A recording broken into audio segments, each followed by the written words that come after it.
Vous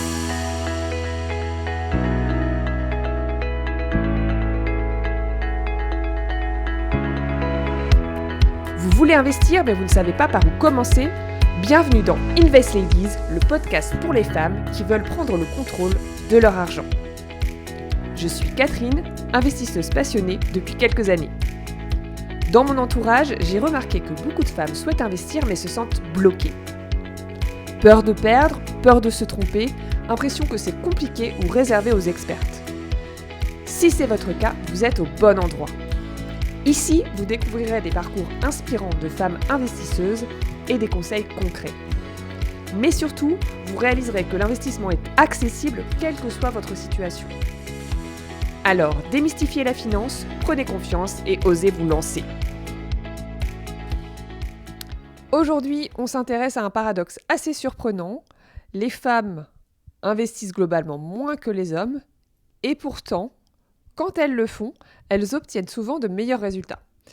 Dans cet épisode, nous allons identifier pourquoi une telle différence existe, quels sont les freins et les croyances qui limitent la prise de risque, et surtout, pourquoi les femmes ont toutes les qualités pour réussir et exceller dans leurs investissements. Alors, restez avec moi, c'est un épisode qui pourrait changer votre regard sur l'investissement féminin. On va commencer par parler de l'épargne. En France, 3 Français sur 4 épargnent. Donc les hommes sont à égalité avec les femmes. Épargner, c'est simple, c'est mettre de l'argent de côté au lieu de le dépenser. Par exemple, sur des livrets qui rapportent peu, voire qui peuvent dévaluer votre argent en cas d'inflation. Mais en fait, épargner, c'est de l'argent qui dort. À l'inverse, investir, c'est faire fructifier, faire travailler votre argent, même quand vous dormez, comme si c'était votre salarié. On constate donc que beaucoup de Français mettent de côté, mais une minorité investit réellement cet argent. Et ça ne va pas vous surprendre, mais les femmes investissent moins que les hommes. Les chiffres sont très clairs. Je m'appuie sur le baromètre Vive Média de mars 2026. Si on regarde la bourse, les hommes sont 3 fois plus nombreux que les femmes à investir. Pourtant, intéressant, les femmes sont un peu plus assidues dans le suivi de leurs finances. Elles vont faire des points plus régulièrement pour savoir où elles en sont. Mais elles se sentent souvent moins informées, moins armées pour gérer leurs finances.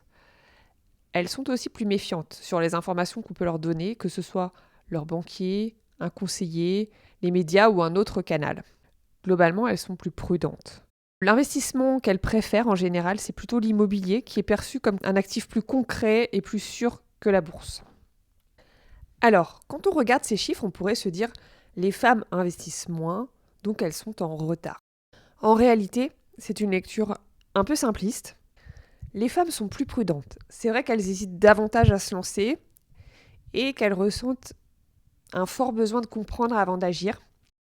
Mais figurez-vous que ce sont exactement les qualités d'un bon investisseur. Parce qu'investir, c'est pas jouer, ce n'est pas suivre la mode du moment, c'est prendre des décisions sur le long terme. Et sur ces dimensions-là, les études montrent que les femmes ont souvent une approche plus rigoureuse, plus disciplinée et même parfois plus performante. Ces chiffres sont parlants notamment si on parle de bourse. Les résultats des femmes sont souvent meilleurs que ceux des hommes. Il y a eu des analyses qui ont été faites sur des portefeuilles financiers. Et là, ce qu'on remarque, c'est que les femmes obtiennent un rendement de 0,4 à 2% de rendement supplémentaire. Alors ça peut vous paraître faible, mais en investissement, quelques points par an sur 10 ou 20 ans, ça change tout. Pourquoi cette différence ? Les femmes sont moins impulsives. En fait, les hommes vont avoir tendance à passer plus d'ordre en bourse, à acheter, à vendre, à réagir aux fluctuations du marché. Un peu comme si, vous étiez sur la route et que toutes les 2 minutes, dans un embouteillage, vous allez changer de fil avec l'illusion d'aller plus vite. Vous voyez ce que je veux dire ? Les femmes, elles ont une stratégie long terme. Elles investissent et elles laissent le temps à leur argent de travailler. Il y a donc moins de mouvements inutiles, donc moins de frais. Elles font également moins d'erreurs émotionnelles. Elles vont moins laisser les émotions les driver. Ça entraîne de meilleures performances. On peut dire aussi qu'elles ont plus de discipline. Ça, c'est des études comportementales qui ont montré que les femmes respectaient davantage un plan d'investissement. Elles vont être moins sujettes aux effets de mode, aux décisions prises dans l'urgence, à la panique quand il y a des baisses de marché.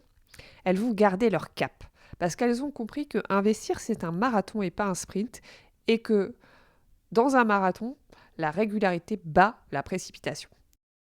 Les femmes ont également une meilleure gestion du risque. Elles prennent en moyenne moins de risques inconsidérés que les hommes. Elles cherchent à comprendre avant d'agir. Elles vont aussi davantage diversifier leur portefeuille et éviter les paris un peu extrêmes. Ce n'est pas de la frilosité, mais c'est de la gestion, comme un pilote qui va ajuster sa trajectoire plutôt que d'accélérer sans avoir la visibilité. Et au fond, c'est ça le paradoxe. Les femmes investissent moins, mais quand elles investissent, elles le font avec méthode, avec discipline, avec une vision long terme. Et les marchés financiers récompensent exactement ces qualités. Alors le vrai sujet, ce n'est pas les femmes sont-elles capables d'investir, parce que ça, la réponse c'est un grand oui, les chiffres le confirment. Le vrai sujet, c'est qu'est-ce qui les empêche encore de passer à l'action ? Est-ce que c'est le manque de confiance, le sentiment de ne pas être légitime, le manque d'éducation financière, la peur de se tromper ? Parce qu'en fait, la bonne nouvelle dans tout ça, c'est que ça s'apprend et qu'investir n'est pas réservé aux expertes.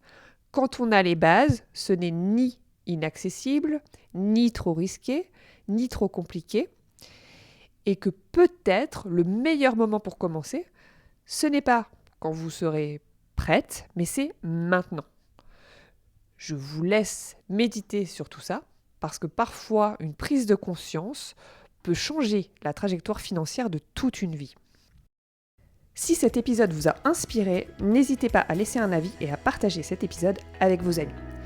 Et surtout, commencez dès aujourd'hui à prendre en main votre avenir financier. On se retrouve prochainement pour un nouvel épisode d'Invest Ladies.